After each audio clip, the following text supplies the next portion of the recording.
there's a lot of conversation going around EV sales, and on some dealership lots, I mean, they're having birthdays.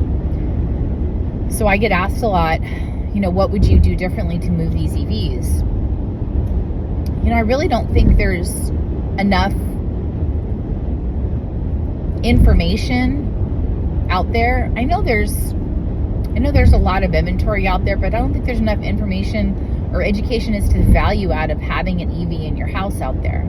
So if I were at a dealership, there would be a couple of things that I would do in order to move the needle with regards to EV.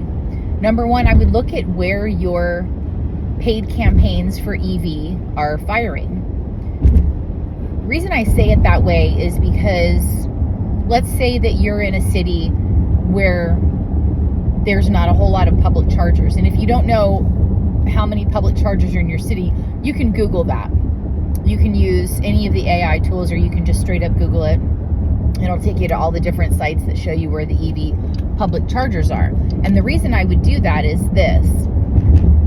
Every municipality has a certain amount of tax dollars that they can dedicate to installing new EV chargers based on the number of registration of EV vehicles in their particular city. So that tells you right there what the volume is of EVs in your particular geography. So if in your particular geography, let's say in your city, ABC City, USA, you only have 4 public chargers. Well, that means the demand for EVs isn't really high, at all. It's the opposite of high in your particular city. But let's say the next city over, there's 400, and then another one, there's 300, then another one, there's 200. Well, the logical thing for me, from my point of view, would be to market in those cities where there are a lot of public EV chargers, because then I know demand is high for EV vehicles. That's one. So I would check with your paid marketing, whoever's setting up your paid marketing campaigns, and I would ensure that they're setting up your campaigns in that manner to make sure they're targeting specific geographies where EV interest is already. And the second thing I would do would be to start an EV campaign on your social media accounts. So Facebook Reels, TikTok, YouTube, Instagram, etc., etc., etc. And I would start them as an educational series on EVs, the benefit of EVs, the value out of EVs, the features of EVs. And I would have a whole series set up with whoever your EV specialist is at your particular store. And I would identify those particular unique characteristics of an EV vehicle and selling features for the EV vehicle for, the average customer. And then the third thing I would do is make sure that your EV pages on your website are set up in a way that has a really robust SEO content and also has plenty of CTAs. So what I see a lot of times is there's pretty good education on dealer websites, but A, it's pretty generic, and B, there are no calls to action on the page. So review your research pages, your model pages, whatever you call them on your own website, and make sure they actually have a decent amount of not only just, rhetoric about the car, but make sure there's actually some value add to the customer on it. Showing them the key features that maybe alleviate that range anxiety, maybe alleviate their concern with getting stuck out in the middle of nowhere. Because there's a lot more services now for EVs than there was even 2 and 3 years ago. Rivian has its own EV mobile service that goes around that comes with the vehicle purchase. So make sure that people are aware. AAA has a mobile charging truck that comes with AAA service. So I don't know all the details for it, so I'm sorry if there's a charge and I just don't know about it. But look into that and offer to partner with maybe AAA on your site and connect to the EV mobile charging station on your site. Something like that would really go a long way to answering those top questions by people about EVs. And if you don't know what the top questions are to start addressing, go to Google Trends and type in electric vehicle concerns, electric vehicle, type in just different terms for your particular geography and see what comes up, see what people are searching for. Those types of, and use, don't be afraid to use AI either.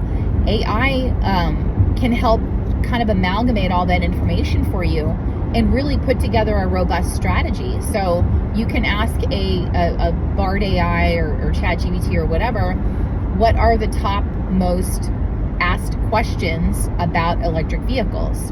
And then create a campaign around a couple of different video series around whatever those answers are.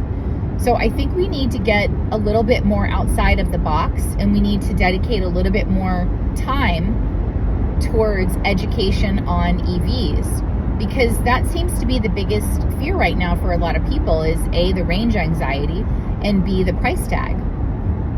So if you have, there are still some tax benefits for it as far as I know. If you have additional ones in your particular state, I would absolutely talk about that. Don't be afraid to market outside of, and most of all, don't be afraid to market outside your particular geography. You really, and I'm not saying you need to market all of your vehicles outside your, 15-mile radius or whatever you have it set up for your particular dealership. But for EV vehicles, you need to market where the interest is. For example, I consulted with a dealership in New York, and they were having trouble moving the EVs, but when we found out where the campaigns were being served up for Google Ads, they were being served up in Brooklyn. Well, in Brooklyn, the average price of a garage to park your car is what, like $800, $1,100 a month? That's where the public EV chargers are. So, and a lot of times they're broken or vandalized and unusable. So what we actually instead started doing is we started marketing to where we found the most public EV chargers, which was in New Jersey, like around Teaneck and places like that, and somewhere up in Connecticut. I'm trying to remember the name of the city. Anyway, so we marketed where we know their customers are driving into Brooklyn from, and sold a couple of vehicles from it. So don't be afraid to kind of mess around with the geography on those campaigns to make sure you're targeting where the interest is. You can't generate interest with paid advertising. It's just, that's like rule number one. The interest is there. You're just trying to be where the interest is. But what you can do is you can market to where the interest is by controlling the geography of your ad campaigns. So I would highly recommend going over this with whoever's doing those with regards to your paid advertising services. Number two, like I said, make sure and check that geo. Make sure your CTAs are lined up. Make sure people have the inventory links are accurate, are working. Don't generate into a lead form. You're talking about someone who's buying an EV. You're talking about someone who is possibly a second or third vehicle. They're making a little bit more money. They might be a little bit more digitally savvy. I don't know. But you need to make sure that all these are working as optimum as possible for the ad campaign, because you're really doing yourself a disservice if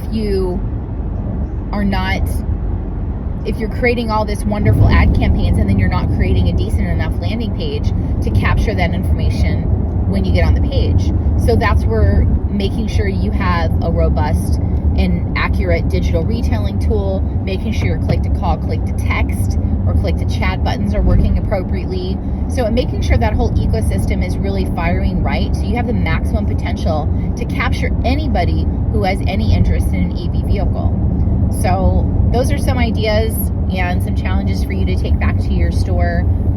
And at any point in time, you're welcome to contact me. I'm happy to bounce some ideas off and check and see what's working and what's not. And I hope that helps. Happy selling.